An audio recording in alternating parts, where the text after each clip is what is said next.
Welcome to my guys. Sebelumnya, saya sangat berterima kasih banget sama kalian karena kalian sudah mau mengunjungi channel ini. Dan juga terima kasih buat kalian yang sudah mau support channel ini. So, langsung aja kita mulai ceritanya. Scene pun diawali dengan Yutao. Yutao adalah dewa sejarah. Tugasnya mencatat perkembangan sejarah dunia besar langit secara aktual dan akurat. Dalam sejarah perang, Asura adalah hal terpenting bagi surga. Raja Rahu akhirnya mendarat di istana surga bertemu kaisar lalu membuat perjanjian. Hal itu merupakan kontribusi Guan Yin dan Gautama yang sungguh menakjubkan. Surga dan Asura akhirnya dapat bekerja sama dalam sejarah. Jika kedua pemimpin utama tidak percaya satu sama lain, itu tidak mungkin berhasil. Jadi, itu merupakan langkah besar pertama bagi kedua pihak. Dan tantangan sesungguhnya baru saja dimulai.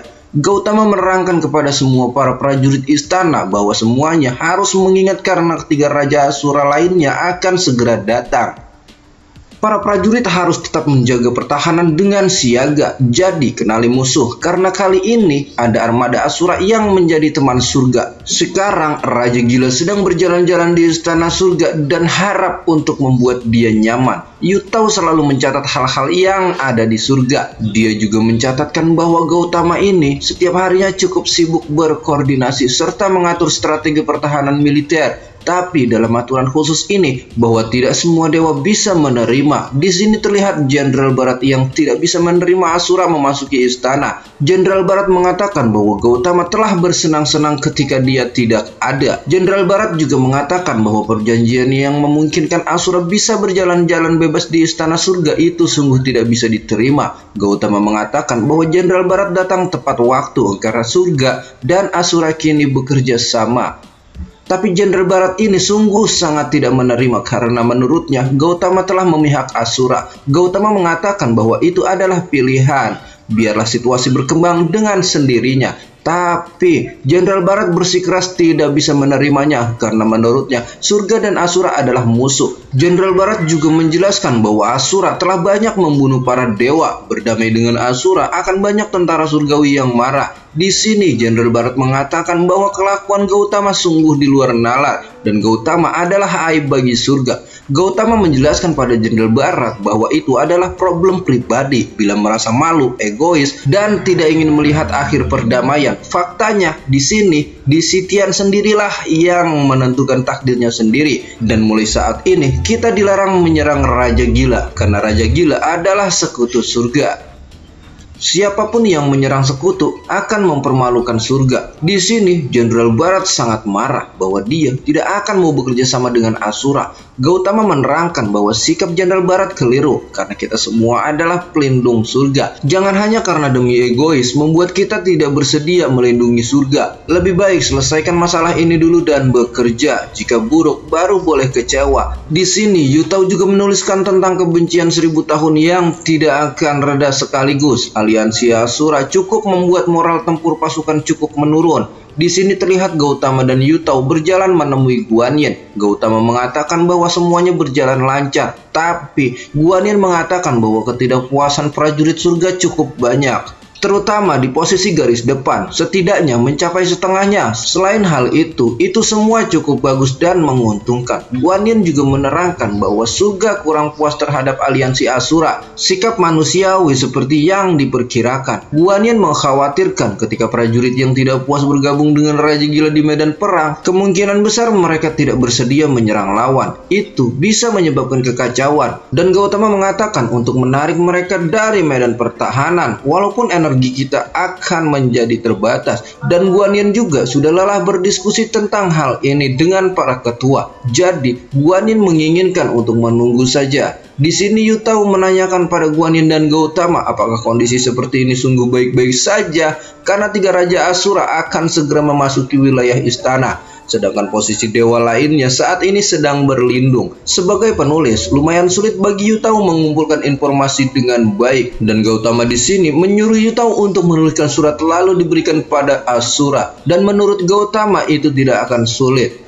Di sini juga Gautama menerangkan bahwa dirinya yang mengusulkan pada Raja Gila untuk aliansi, tapi sepertinya pihak kita masih kurang efektif, maka kita gunakan metode Asura. Aturannya adalah membiarkan Raja Gila mengurus ketiga Raja Asura sendiri, karena kita dilarang ikut campur pada Raja Gila itu.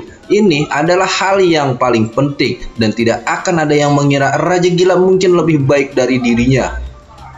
Dan Gautama sangat percaya bahwa Raja Gila itu sangat tangguh dan gigih. Jadi kita bisa menjadikan aliansi ini menjadi persahabatan. Hanya hormati tradisi mereka sekaligus akan menjadi obat untuk kebencian. Dan di sini Yutao akan menuliskan surat sesuai yang disampaikan oleh rencana dari Gautama. Pada aliansi ini, surga telah membuat aturan yang belum pernah terjadi sebelumnya. Ketiga raja akhirnya tiba melalui jalur yang berbeda, satu persatu mendarat di wilayah istana surga, dan perang sesungguhnya baru saja dimulai. Ini adalah Raja Karakanta dan para pasukannya. Dan semua para prajurit Asura telah sampai di istana surga dan langsung melemparkan pancingnya untuk memanjat dinding. Dia adalah Raja Vimala Citra. Setelah melihat istana, kebencian di hatinya pun kembali membara dan akan segera memberi pelajaran. Vimala Citra juga mencoba ingin membakar dan menghancurkan istana surga dan menjadikan surga menjadi lautan api abadi. Sedangkan di sini,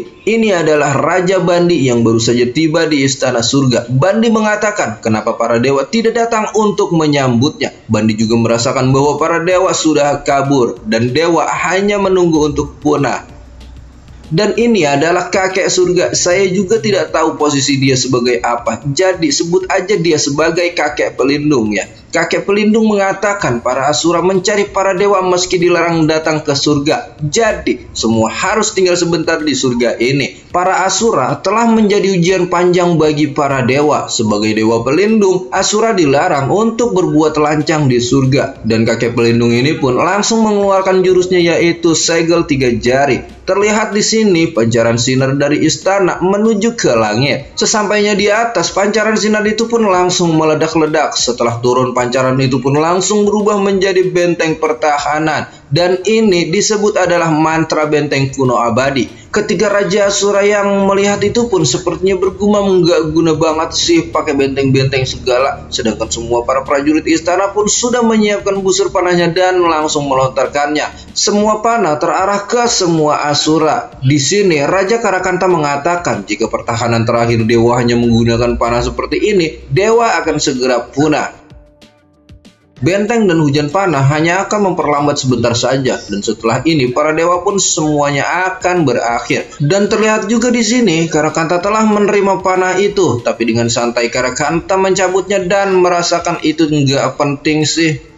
Sedangkan di sini para prajurit Vimala Citra banyak yang menerima serangan panah itu. Vimala Citra mengatakan sampai pada titik penderitaan masih terus mencoba menghindari pertarungan di garis depan. Setelah menerobos dinding, Vimala Citra akan melihat seperti apa para dewa yang sebenarnya. Dan di sini terlihat Raja Bandi yang baru tiba. Waduh, badannya gede banget coy, seperti raksasa anjir. Bandi juga langsung mencoba untuk menggedor-gedor dinding pertahanan surga. Sedangkan para dewa mengatakan bahwa benteng tidak akan bisa bertahan lama. Bandi terus untuk menggedor-gedor dinding pertahanan itu. Bandi juga mengatakan sembunyi tidak ada gunanya dan Bandi tidak akan berhenti. Boom, boom, boom. Hingga akhirnya dinding pertahanan pun terjebol oleh Bandi. Setelah berhasil menjebol dinding itu, tiba-tiba datanglah aura yang sangat pekat. Bandi merasakan aura ini seperti gelombang raksasa yang sangat gila. Dan Bandi juga sepertinya mengenali bahwa ini adalah aura dari Rahu si Raja Gila.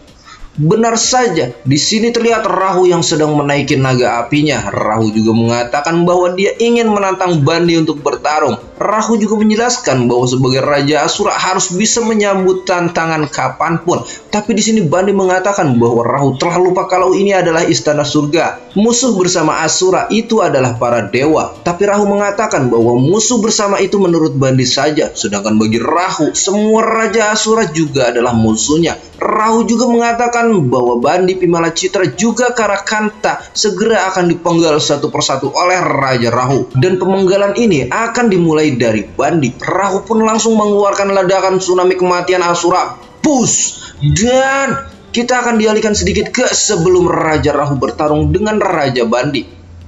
Gautama mengatakan pada Rahu bahwa melawan ketiganya langsung terlalu beresiko karena tiga raja tidaklah lemah. Dewa tetap akan turun tangan dan pertahanan akan ditingkatkan. Rahu menjelaskan pada Gautama jika dengan pertarungan para raja Asura pemenang mendapatkan segalanya, maka bangsa Asura tidak akan keberatan. Tapi jika para dewa ikut campur, itu akan berbeda. Mau bagaimanapun bahwa itulah jati diri Asura. Rahu juga sudah memutuskan sebagai perjanjian aliansi, Rahu akan menentang para raja Asura satu persatu. Jika Rahu kalah, silahkan lanjutkan rencana para dewa. Ingatlah hal ini, apakah kau siap? Tanya Guan Yen. Rahu mengatakan bahwa dia akan memulainya dari gerbang timur. Setelah bertindak, baru akan menemukan jawabannya. Di sini Yuto mengatakan pada Gautama, apakah menyerahkan semuanya pada Raja Gila akan baik-baik saja? Karena jika dia gagal, usahanya sebelumnya juga akan sia-sia. Gautama juga mengatakan bahwa itu memang masuk akal. Tapi faktanya Raja Asura hanya boleh mati di tangan Raja Gila, dan kita tidak akan diberi ruang untuk berpartisipasi. Sekarang semuanya hanya bisa berjalan sesuai keinginan.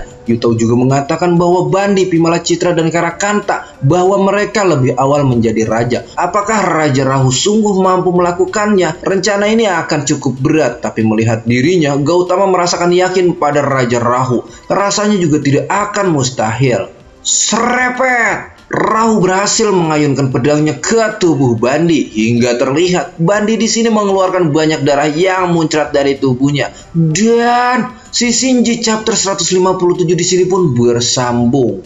Dan buat kalian yang masih penasaran dengan kelanjutan alur cerita si Shinji chapter ini, pantengin terus channel cerita saya.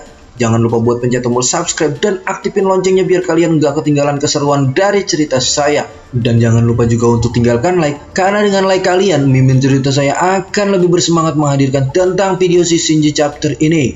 Mimin di sini pamit dan bye-bye.